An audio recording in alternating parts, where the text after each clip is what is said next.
Hello and welcome to another episode of Curious Rebel TV. My name is Advita Patel and I'm the founder of CommsRebel, which is an internal communications and employee experience consultancy based in the very sunny Manchester today. So no grey clouds in sight. This conversation today, I invite various guests. This season has been all about my associate. So I'm delighted to welcome Raakhi to my TV show today. And I'm going to get Raakhi to introduce herself in a minute. But today's conversation is going to be all about inclusive policies, culture, employee engagement, employee experience, and all load of other things. But before we get into it, let me ask Raakhi to introduce herself. Thanks so much, Avita. I'm so excited to be here. Thank you for having me. So I'm Raakhi Dunvey. I am the owner of Dunvey HR Consultancy. I would say, a seasoned HR professional. I've been doing HR for more years than I'd like to admit. And I've got a massive lean on inclusivity, equity, inclusion, diversity within the workforce, and kind of, I guess, making your employment experience so easy that you can just get on to do your job, which you're employed to do, and not worry about kind of your job. So I work with companies to achieve that, basically. So I do a lot of stuff individually with people as well, around returning to work or kind of prepping for appraisals, salary conversations, difficult situations at work. So work both sides of the employee experience, from an employee perspective and an employer perspective, and basically just, I don't know, wing it a little bit, you know. Yeah, What I would want at work, I try and help put that in. So yeah, there we go. Well, I think, I would say you're being a little bit unkind about winging it, Raakhi. You are an expert in some of the spaces and we've done a little bit of work together. And I was just thinking about how we met, because it's a bit of an unusual story on how we met. We actually, well, maybe not that unusual, but the circumstances were a little bit unusual. So we connected on Instagram. Yeah. Probably about 5-6 years ago, I think. It's been a while, yeah. It's been a while, and we connected because of our love of beauty and makeup and all that kind of stuff. So I had this I used to share a lot before my Instagram became more about me and confidence and stuff like that. I used to share lots of like beauty stuff I used to buy and all that. And Raakhi is an incredible also makeup artist, as well as this HR consultancy work that you do and the HR support you give with inclusion, equity, and diversity. So we connected over that. And then over time, we just got to know each other a little bit more. And then when I started CommsRebel, you were very supportive. And then you shared, obviously, about your professional life and what you did in your professional life. And our world just collided, which I absolutely love. So Sarah Black and I, who's another associate for CommsRebel, spoke about the power of the community. And I think we often don't give much credit to the community and the support that it brings to some of the work that we do, because we have done some work together and we'll continue to do much more work together as well. But your passion around inclusion, equity, and diversity really aligns with the vision that we have for CommsRebel, and that's why we connected. And I love that about the people that I work with, and I love that about you as well. So yeah, it's just I share that story for anybody wondering, well, how do people get into your world? On that topic, actually, I want to talk about employee engagement and employee experience, actually, because people do confuse the two often. Yes.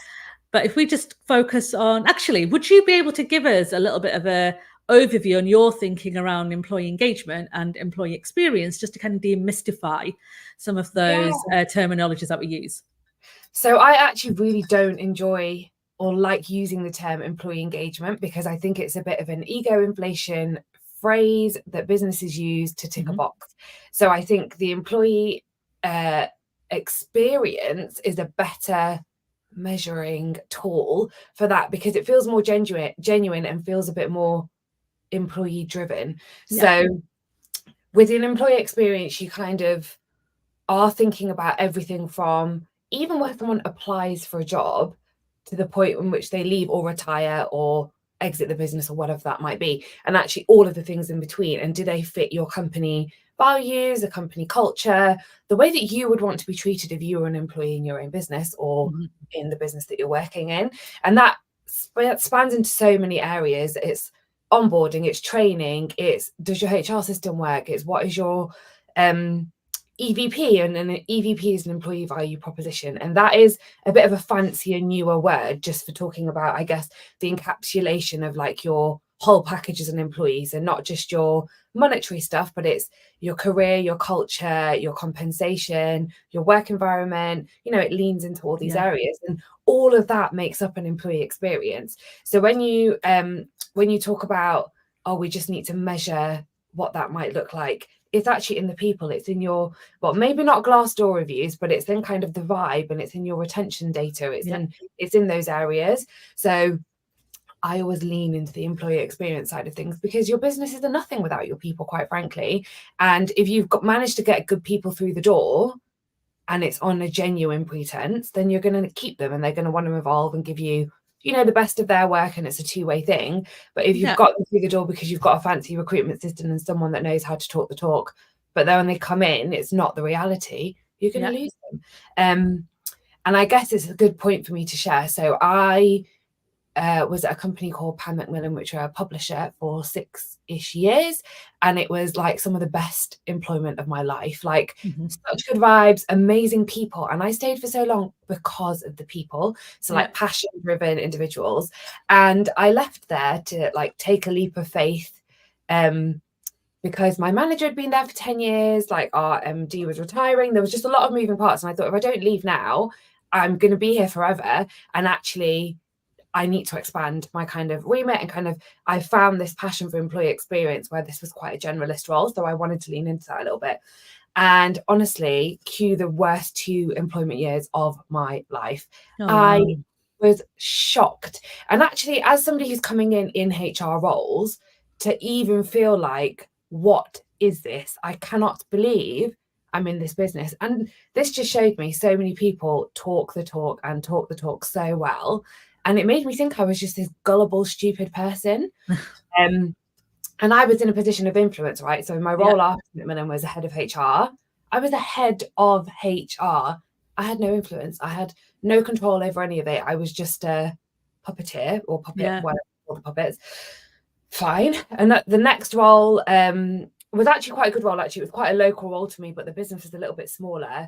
And I guess goal-wise, it was a bit more of a smaller generalist role, and it was a bit different. So that ended up just being a bit more of a consultancy partnership, and then moved on to what I would have considered my dream job. It was like London and New York. It was like great. The company just disappeared overnight. Wow. Great. This is just brilliant. So it's added layers of like, this employee experience is absolutely rubbish. It's giving me a bit more fire in my belly to like influence these things, and be in an organization that wants to do that, with the massive fear of, I know I can do this as a consultant, but I'm so scared. But I was almost forced to, because at the time, like, there was a bit of a collision with personal life and needing to be at home a little bit more, and then forcing me to do a bit of consultancy. So I was like dabbling, and it was working, and I was shocked. And I think in those situations, you're your own worst enemy, right? And I sit in HR and I'm like, you can do this, you can do that, you're amazing at this is how you talk about it. When it comes to doing it for yourself, no. I know what do you know what I mean? So then I moved into this like hybrid world of, I still wanted to stay in-house a little bit and, you know, keep that relationship building, because that's a rewarding part of my job, when you can see something like all the way through and see it evolve. And the consultancy means that I get to kind of share my ideas and kind of help influence other businesses, but then not have to do all of the work in between. So it's a really nice middle ground of like helping people do that and achieve that align with my vision and who I am as a consultant, because I am a bit of a different consultant, versus that in-house influence. And now I've got this balance, and professionally could not be happier.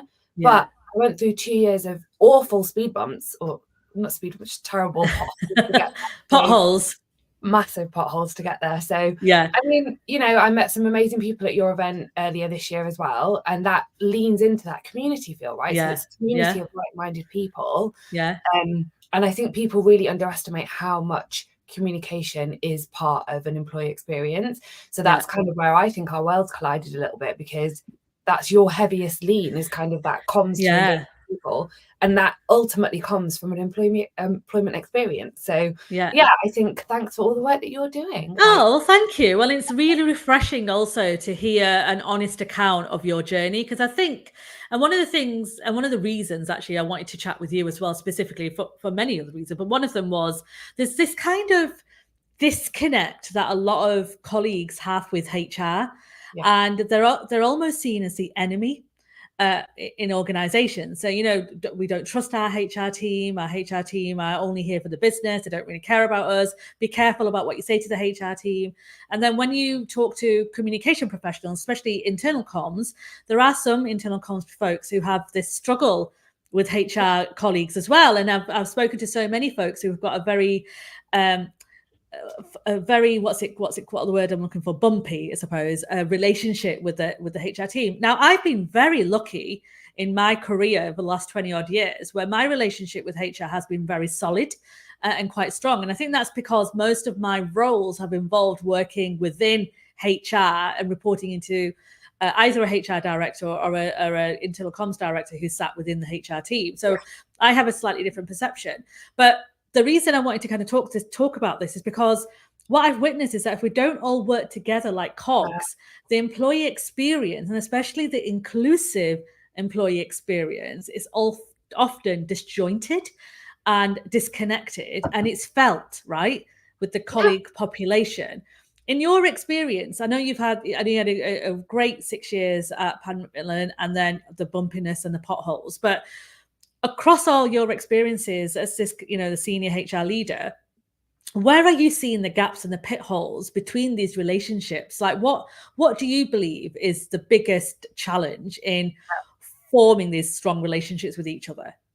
I think you've kind of already touched on it. So it's that fear of HR. Am I scary? Am I like, do you think I'm scary? Like, honestly, I think people forget that we're also employees of the business.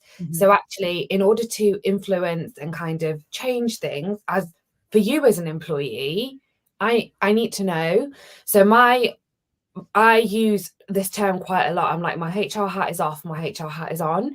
And actually, I always have conversations in that guise, because actually, I think it's really important as HR professionals that we humanize ourselves. Like, we're not in some position of power. It's not like we can just hire and fire whoever we want. We're accountable to more senior people. We're accountable to a bigger team, but we're also representing the employees of the business. And I think for me, and my balance of how I am professionally, I would say 65 to 70% of my role is representing my employees, and about 30% is influencing like my leaders and my business to kind of bring those two worlds together. And actually what's really helpful is now that I've learned what I want from a business. So I've ended up in a business now in my part-time role where actually that is a shared vision with the senior leadership team, and it is that sweet spot of a company size and particular people. But that's because I knew what I was asking for in interviews, and I knew what I was looking for. So I think it all kind of starts there when you're an employee. But the disconnect internally comes from this: we can't trust HR, they're just going to snitch, or they're just going to do what leadership wants, or they're just like, the lapdog of whoever is in this position, whatever. And I think it is honestly old school HR mentality, and the whole employment kind of landscape has really changed, particularly since the pandemic. We've had a lot of people who have graduated and come up into the workforce through the pandemic, and so they don't know any different than working from home. And so it comes with all these different challenges, and I think it's helped HR to come into its element a little bit, because we have to be the middle ground in these things. Don't get me wrong, I absolutely love the flexibility that the pandemic has brought into the world, that really leans into like inclusion, equality kind of in the workforce, because for some people it's just not as accessible. It's not as accessible to be in London to work for the big companies. It's not accessible to travel, that kind of stuff. So the bumps, I would say, are now smaller because the narrative around HR is bigger. And so when I talked about that EVP thing that's come up, that's such a buzzword in the employment world at the moment. Every single, I think I've got the HR magazine, like HR magazines that come up, they've got like AI, EVP, this, that, that's like the way we're going. So that's not a bad thing for it to be so strongly on the agenda, because it's forcing businesses to lean more into that employee experience thing. And I don't want to speak too negatively of it, because it was such a standard thing to be happening in businesses. So it wasn't like businesses were deliberately, I mean, some professions it is like that, but it's not deliberately as though businesses were trying to cause this divide. It just happens because of the narrative of what happens, right? So I think where social media has helped a lot. There's lots of people who talk about the workplace experience, people in HR, people not in HR, in comms roles as well. That's helped to kind of demystify it. But we've got this split in workforce now where you've got this like gen whatever they are coming up, and then more traditional workforce, which is like the transactional workforce. So you're showing up to work for a paycheck that supports your lifestyle. You're happy with that. Like, you don't need any of the bells and whistles. But then you've got this workforce coming up that are like, I want free lunch. I want to bring my dog to work. I want to know that I can only come in for 1 minute and I want to get promoted at the end of the day, and blah, blah. Obviously, I'm exaggerating a lot, but it's like the Gen Z population. So whatever that, or the next, because I'm a little bit Gen Z, and I'm very much like, don't get me wrong, I love this lifestyle that I can support through like working, but also I don't mind a free lunch every now and then, and I don't, you know what I mean? I like that flexibility. What the thing about the Gen Zs that I absolutely love, and I'm not the biggest fan of generational theory, because there is, you know, there is people do overlap, right? And I don't think you can put people in boxes and stereotype in that way at all. No, however, what I love about the generation that's coming in behind my generation, so the millennials, you know, on that, is that they know what they want to an extent, right? And they have grown up in this environment where they've had access to lots of information, so they know what good should look like. You know, they're fully aware that what they are asking for is not unreasonable based on the information that they've been surrounded by. Now, some may just want more than, you know, some may be a little bit warped in what they can have and what they need and stuff like that. But that's just because, you know, if you think about that generation, they've gone through this pandemic, you know, it's been a very difficult time for a lot of people. And I think they're also the generation that is trying to fix the issues that have been caused by our generation and generation before us, right? And let's admit it, the world isn't in the best place it ever could be, and things have gone a little bit crazy, you know, a bit all over the place. I was going to say crazy, but I'm stopping saying that word because it's not inclusive. But I just think I do admire them, and I think a lot of the organizations that we work with and support, and especially when we look at the inclusiveness of the employee value proposition, because you're right, Raakhi, you know, a lot of organizations are now leaning into this a lot more, much more than they ever did 10 years ago. I've been asked, as from a communications perspective, on supporting the employee value proposition in terms of how do we embed this into our organization, so we not only retain the talent that we have, because as you know, there's a talent gap right now in organizations, but also attract the talent. And before it used to be like, oh, we offer this, we offer that. But people are, well, some people, there is some gaps, this kind of inclusiveness around the employee life cycle. Like, what does an inclusive culture look like in our organization? So every person, regardless of their protected characteristics or demographic or age, thrives in this business. And Gen Zs, I would say, are asking those questions more before they take those opportunities. So they're asking things like, what's your climate change policy? You know, what are you doing around sustainability? What are you doing around inclusion? Will someone like me have to work 15 years before I'm even considered from a promotion? You know, we had to earn our stripes, right, as a millennials, in terms of you do this, you work your way up the ladder, and you were waiting for validation every time. I think the need for validation, I mean, it'll be really interesting to those folks who are listening live and those who are listening on replay, what their thinking is around this. But I do think the need for validation is no longer there from a lot of the talent that's coming in. I don't know. Do you think they're still there? So I think, so you just said a phrase that I think is really, really important. So earn your stripes. And I think where people's expectations, or there's not enough transparency through a career trajectory, it becomes a bit more difficult. So I do really think that, like, you do have to kind of earn your stripes a little bit through a job. Like, how comfortable would you feel if you were to employ a HR director that had only graduated 2 years ago?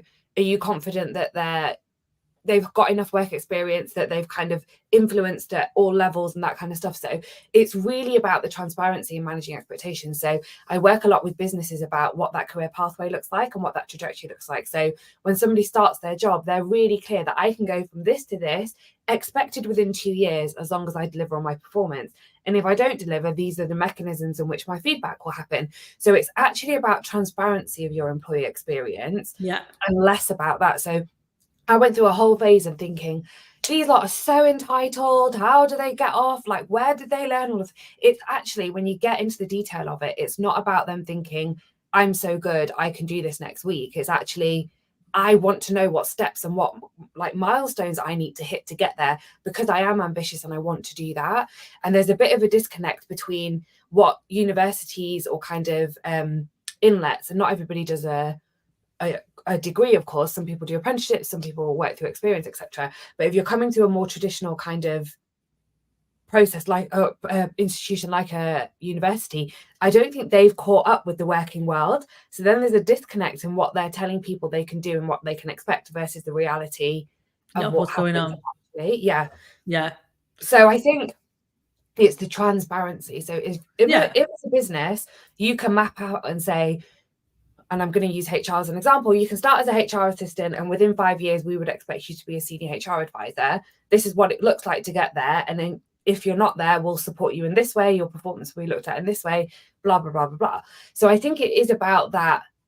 And then actually delivering on that, right? So actually putting the support in place, actually having the learning and development in place, actually having that feedback properly. And now we've got so much technology that can support this. It doesn't remove the human need for it, but it just makes it so much easier. And then it's good record keeping. It's stuff you can take with you if you move on to different organizations. So, you know, for like, as like a candidate applicant tracking system, Team Taylor, one of the most inclusive systems I've ever used, kind of in terms of accessibility, the way you can adapt it, the policies they use, the advice they give, that kind of structure. What's that called? Team Taylor? Team Taylor. So TEAMTAILOR. It's one of the best employment applicant tracking systems, kind of addition to your Join Me page on your websites. So good, so customizable. Some amazing companies use it. They're so flexible and forever like adapting their processes. And on that, they've started to do kind of like blind CVs, unconscious bias, like pointers in things. And like as a HR team, I can influence it so that a manager reads a covering letter before they read a CV, because I want to go through a covering letter and know that someone can do the job, and their CV is then just backup document, because I want to see someone's personality. I want to see somebody be their authentic self. So there's all these like things you can put in place. As you know, for performance, there's Hi Bob, Charlie HR, all these kind of systems that are coming up, kind of really good HR systems, but also then now leaning into that employee experience, employee journey stuff. So even our systems are catching up with us. And so sorry, there's just not an excuse for businesses to not be trying to be transparent and not supporting that employee journey. And it is a lot of work, but everything's a lot of work initially. And once it's going through, it's great. And I feel like such a custodian, and like I feel such responsibility for my workforce and kind of their experience, their mental health, their well-being, their kind of like career success. And like, am I setting them up with the right IT equipment? Has someone got dyslexia? Can someone not read on white paper? Like all those things are always going through my mind. And so going through recruitment processes, I'm thinking about it. As we're onboarding, I'm thinking about it. On away days, I'm thinking about it. And it's been a bit of a switch in mindset, but because I'm a bit of a selfish person, i.e. I'm always looking at things from the lens of like, if I was in their shoes, what would I want? What would I want it to be like? How am I making sure that everybody feels part of this and comes along on the way? So I don't really like the theory that particular generations are behaving in some kind of way. They do present a little bit entitled, I'm not going to lie. Some of the language could be better. Some of the presentation of what they want could be better. But ultimately, they're just asking for transparency. And that's not a big ask. No, it isn't. And on that, actually, it'd be really interesting to get your kind of top tips on. So say you're a communications leader or HR leader right now, and you're going through your employee value proposition stuff right now. What top tips do you have to make sure that it's as inclusive as it possibly can be? Are there any kind of key takeaways that they could go away and go, right, have we considered this? Have we considered that? You mentioned a few there, obviously, about making sure that it's accessible for those folks who may be neurodivergent, you know, making sure that you've got accessible content for anyone who maybe English is their second language, that kind of stuff. But are there any kind of 2 or 3 key tips that you can give to folks to go away and go, right, let's look at employee value proposition. How inclusive is it actually? And are we doing the best by our people that work here? Yeah, I think there's quite a few things that you can do, but the main things for me is that you've got employee input.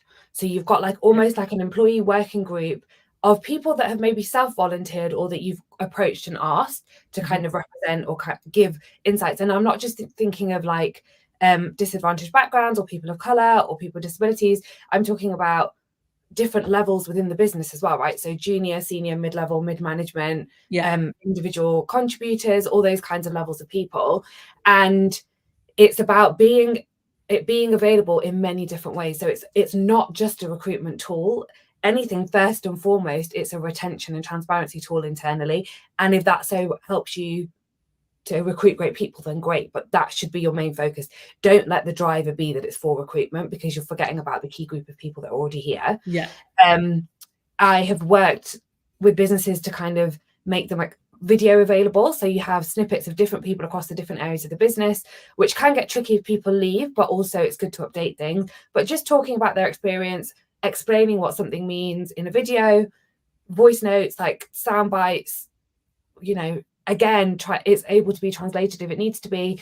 And it kind of just depends on the workforce and type of business that you're in, how accessible and how these things can work, but kind of thinking about it in a bigger picture. And actually the benefit of that is then an extension of how people work in your business, right? So if these are things that people are doing in your business and can work in these ways, why would you not then do it in that way for your EVP? It's about not ticking the box with it, right? So you don't have to have an EVP, you just don't. Like, you don't have to label it that. It can speak for itself. It can be many things. But actually, are you speaking true to people's career experiences? Are you reflecting your culture properly? Like, do you do surveys? Do you check in? What is your response to that? Talk about those kinds of things. And actually, my biggest piece of advice is ask the employees what they want from an EVP, because they don't even know what it is sometimes. So actually start from a place of complete assumed like no knowledge and build from there, because if it's not working for your employees, you're just fake. It's just fake when you're bringing people in a bit lived and breathed. So well, it's performative, right? And one of the things I often do when I work on the EVP stuff, especially around how do we make sure it's true, it's embedded truly and genuinely without performatism, is thinking about that think, feel, do as well. It's like, what is it that we're trying to establish with this document? Like you said, you don't have to call it the employee value proposition. It's such a, I feel it's an old-fashioned term, to be honest with you, but it's like, how do we want our people in this organization to feel? Do they feel included? Do they feel like they belong?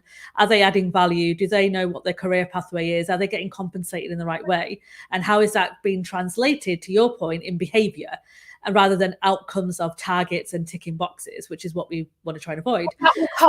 That will come because you have to report on some of that stuff, but it's more natural than like, rather than leading with the target, it's almost doing the work to change the behaviors, and then you will measure that. You'll see the outcome naturally, I would hope, if you're doing it genuinely in the organization. I've just seen the time. I can't believe we're nearly up at 30 minutes. Oh my goodness. Right. And I need to ask you a personal question.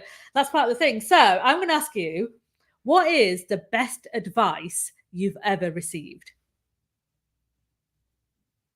Be unapologetically yourself. I love that. I am. Like, you're real. Who you see here is me everywhere. Like, and it's feedback that I get quite a lot, is that people really feel like they know, like they trust me because I am me. And like, I will give you blunt feedback regardless of whether you're my managing director or you're like working in our mailroom or as a reception, because you all deserve the same respect. You're all part of my kind of key to success at work, right? And I lead by example because of that. And like, there's not one thing I will not know how to do as a HR person, because sometimes I might have to write a letter and I don't come with an ego.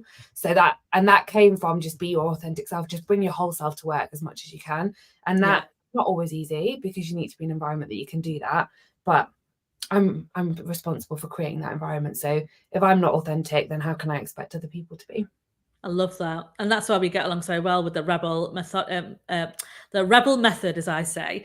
Well, this has been an incredible conversation. We could have spoken for another hour or so, to be honest, but I really hope that those who are listening or watching on replay, you found it useful. You can connect with Raakhi through LinkedIn and through Instagram through Tanvi Raakhi Tanvi is my beauty one, but Tanvi HR Consulting is on there as well. Yeah, and we'll share the links as well in our comment section, so you can just follow Raakhi directly. And we've tagged Raakhi in our LinkedIn, and obviously she's part of our associate group as well. So if you work with CommsRebel, it's likely that you'll probably work with Raakhi as well. Thank you so much for your time, Raakhi. Next week. No, you're welcome. It's been brilliant. Next week, we are welcoming the incredible Sarah Browning, who is, if you don't know Sarah, she is a kindness ambassador, and she is a truly remarkable communications professional as well. And that will be our last Curious Rebel for this year. And then we're going to come back in New Year with some new guests and stuff. So if you want to find out more about how CommsRebel can help you build a culture of inclusion, then please do follow us on Instagram under CommsRebel. We're on YouTube now, by the way. Honestly, trying to get past like 11 subscribers on YouTube is the hardest thing I've ever done. But if you can get us into like 20, I'll be really grateful. So if you are on YouTube and you subscribe to various channels, and please do subscribe to ours. It's CommsRebel Consultancy. We are sharing little clips, short bursts of top tips and techniques and things that you can do to improve culture in your organization, but also personal development, because we talk about confidence and impact and influence as well. You can also find out more about who we are and what we do on commsrebel.com. And we will see you next week. Thanks again, Raakhi. Bye. Bye.